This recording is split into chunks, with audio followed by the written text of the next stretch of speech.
dance for joy or lust or anger. Welcome to Sensible Secondhand Classics, the series where we look at practical and sensible cars that you can buy that are over 15 years old for a budget of between £1,000 and £5,000. This is a 1977 Simca 1100 GLX with a 1442cc engine. But is it any good? Should you care? Let's find out, shall we?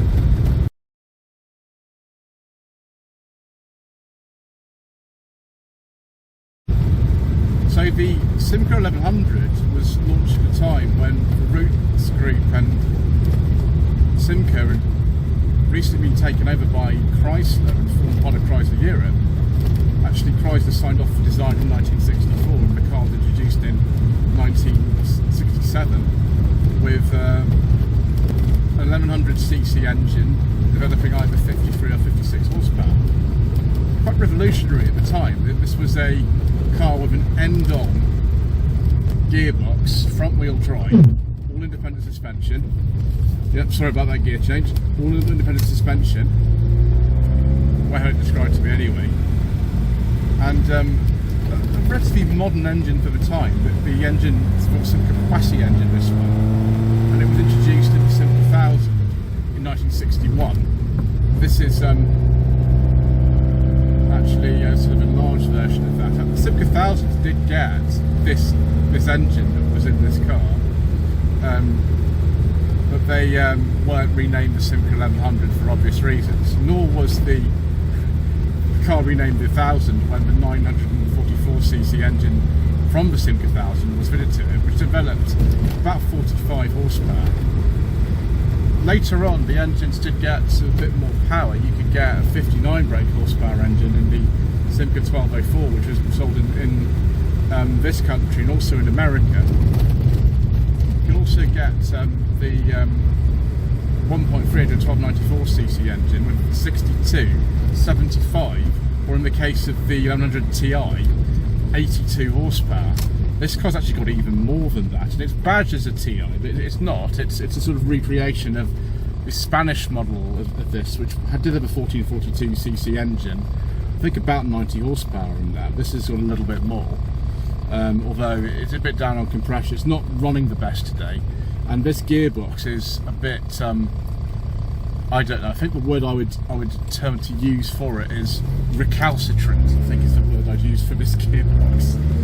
Typical of old French car. Let's see if we can get second and not crunch it. Yeah, we can. It doesn't like it. Doesn't like it very much at all. So yeah, pioneering. A lot of the engineering in this went into the Chrysler Horizon, later the Talbot Horizon, and then the Chrysler Alpine, and later Talbot Alpine and Talbot Solara. And actually, the engine that was in this car, it remained in production for the Peugeot 309 that was basically a replacement for Talbot Horizon until 1992. They do sound very tappety, these Simca engines. Very, very tappety indeed. And the brakes in this car does have a brake servo. I don't believe the 1100's got a brake servo until about 1974, but this does have one. So the brakes are a little bit better than normal, but it's still a little bit scary, particularly whenever you try to change into second. The gearbox, it doesn't like it. Yeah.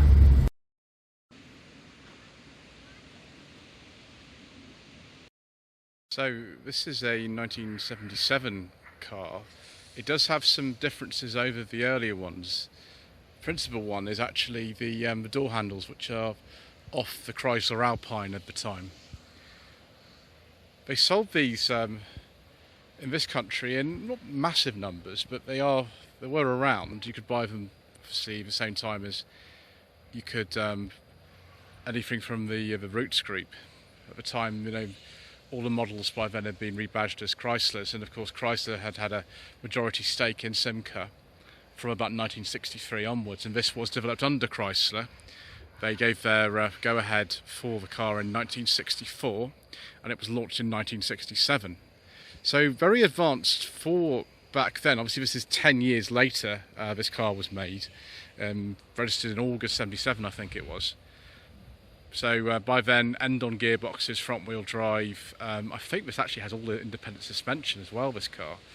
Wasn't really so advanced. The shape would have probably started to look a little bit dated by the mid-1970s, and of course it was finally replaced about 1978 by the Chrysler and the Talbot Horizon.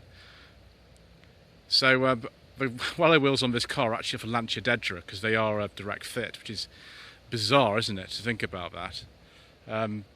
It says TI on the back. This is actually a GLX model. The seats have been changed as well in it. What is the wheel? So we've got some, modifications. So one thing that's really annoying about this car is the door handles are actually broken.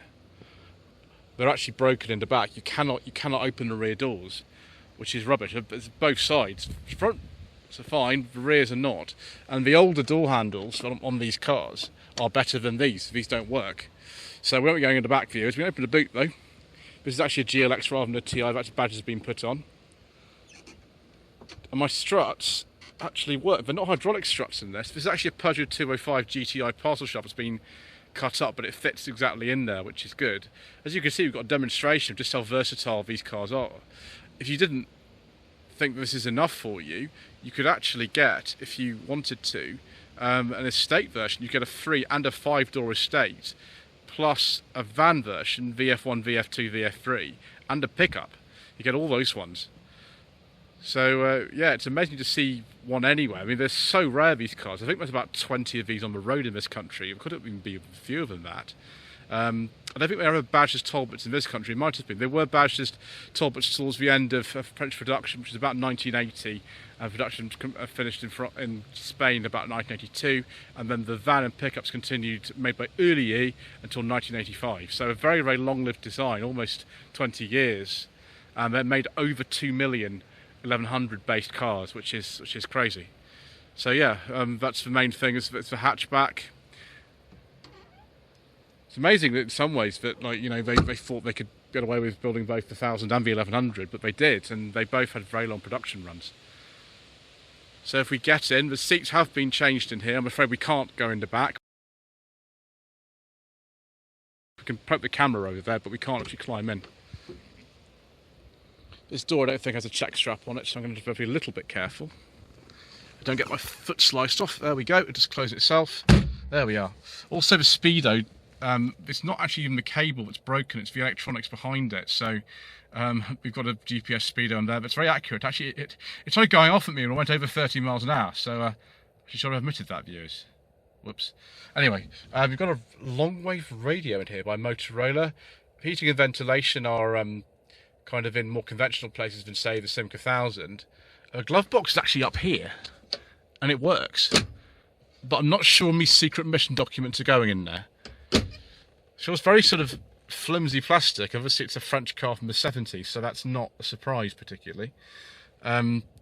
So yeah, because this is just a GLX, it's not a TI, we don't get a rev counter or anything. 4-speed manual, it's a little bit on the sort of floppy and reluctant side, but that's the case with loads and loads of sort of French cars back in the day. Lights are on this sort of stalk here, and then you sort of twist them to sort of do what you want to do. They sort of, the whole stalk kind of moves. It's really, really weird. Let's put that back up there. One thing, the steering wheel, which is an aftermarket one, you keep knocking the indicators when you're turning your hand round the steering wheel. So it's very easy to sort of indicate when you don't intend to, which is a bit annoying, but there we go. The wipers are up here. That's for the fog lamp there. We would have a speedo if this one actually worked properly. Oil pressure gauge up there. So actually, it's very simple. There's really not much to sort of say in it. No door pockets or anything. Interior door release is just there. Seats, I don't know actually what these seats are off. Are they like a Golf or something? It might be. I'm not sure. And the handbrake here, you could get a 3-speed semi-automatic like by Ferodo, which you could do on the Simca 1000, but this one's a 4-speed manual. Most of them would have been. And then we've got a hazard light switch down there, exactly the same component as on a Simca 1000, and a reheated window, and a shelf under there for bits and pieces. Driving position is a lot better than in the Simca 1000. It's much better in this car. You can tell this is a much more sort of modern design, although by the sort of mid-70s this would have been maybe showing its age a bit. But people kept buying them, and they kept selling them, even when the Horizon came, and it didn't actually mean that production stopped. And by about sort of 1980 in France, it had finished, and then 82 in Spain, where they made a very similar specification car to this exact one. This actually has a 1442cc engine in it, which wasn't standard. This is actually out of an Alpine, and it's had some carbs put on it to get even more power. So it's about 100 horsepower in this car, which is more than the TI, which you didn't get in this country, which is about 82 horsepower. Right, let's take a look under the bonnet if I can find where the release lever is. So this car should have a 1.1 engine developing about 56 horsepower, but it's got a 1442cc engine in it from an Alpine, and probably developing around 100 horsepower. So still this older system of having the bonnet open forwards as opposed to backwards. But you know, considering when this car was designed, which was in the early 1960s, actually, you know, things are relatively advanced for the time. It's a bit more advanced even than the Renault 6 that came in I think 68, which didn't have this end-on gearbox here. You can clearly see the gearbox in this car, and if it's a transverse engine, this wasn't like that at all. It was more based on the old Renault 4. So this would have been, for a time, just really quite advanced, particularly in the 60s, and you know, it does handle okay. The gearbox is not my favourite. It's very typical of an older French gearbox, but get used to it, I suppose. I just like the look of this car. I think it's really wonderful. I'm going to need two hands to close this bonnet, aren't I? I'll just shut that bonnet and we'll take a close look at the front end. So yes, we're just before the time where PSA or Peugeot Citroën bought Chrysler Europe for $1 in 1978, and for the last couple of years these cars did wear Talbot or Talbot Simca badges, I think it was, but this is a bit before that, so it's still got just the Simca badge on it. But yeah, you can see why they also built the estate, because that's quite a sloping rear end for a hatchback car. But it looks more like a sort of saloon, and in fact, you know, from like an Allegro, which would be around at this time, or the Alphasud, they still were saloons. The Alphasud got a hatchback with the Series 3s about 1981, I think it was, those came out. But this was a hatchback from the start, which is why it's such an impressive pioneering car. But yeah, over 2 million of these were sold, and they're just non-existent. You just don't see them. Like, the only time I've ever seen these cars is probably at the NEC Classic Car Show. Right, I think we better get back on the road, viewers, and return this car to Mick, who owns it, and all sorts of other interesting things.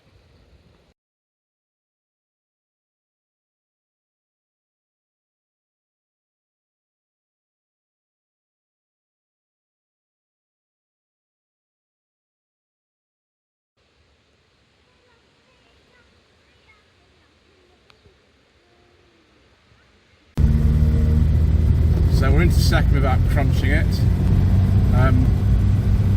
Brakes are alright. It's funny that this car was a real inspiration for things like the Volkswagen Golf, which came out in 1974. So after this had been in production for 7 years. And I didn't necessarily sort of copy this some capacity type engine with some tablets, which you can quiet them down, because this engine's maybe not the best to have. But it feels nice enough. The ride actually is okay on this sort of all-independent suspension, and it feels quite modern. The only thing that really lets it down is actually the gear change, which is just not very nice particularly. I don't know if it's this car or if they're all like this, but yeah, it's very, very difficult not to get it to crunch when you go into second gear. I don't know why, but that just seems to be the way. Very long throw as well, but such a rare car this. I mean, I've wanted to drive one of these for quite some time. I'm really grateful to Meg, who has a vast knowledge of things like the 1100s, and I think you could probably buy one of these for under £5,000 if you could actually find one. I mean, they're rare as rare can be, And it is a shame that we didn't get the 1100 Ti in this country.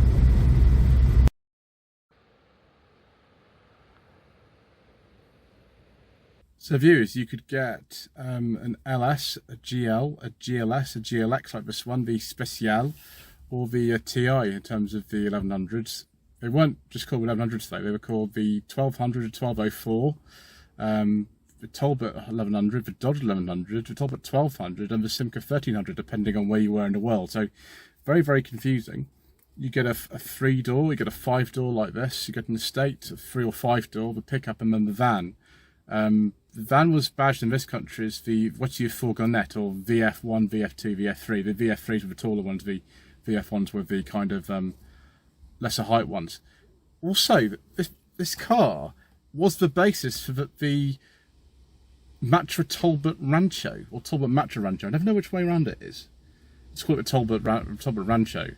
And at some point in my life, I would like to drive one. In fact, I know somebody who has one of those.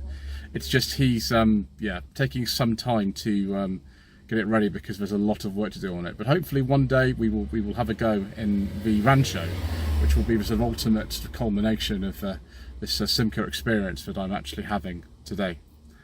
Anyway, thank you ever so much indeed once again for watching. Please don't forget to subscribe to the channel, like this video in the comment below. Thank you again to Mick for letting me have a go in this amazing car actually.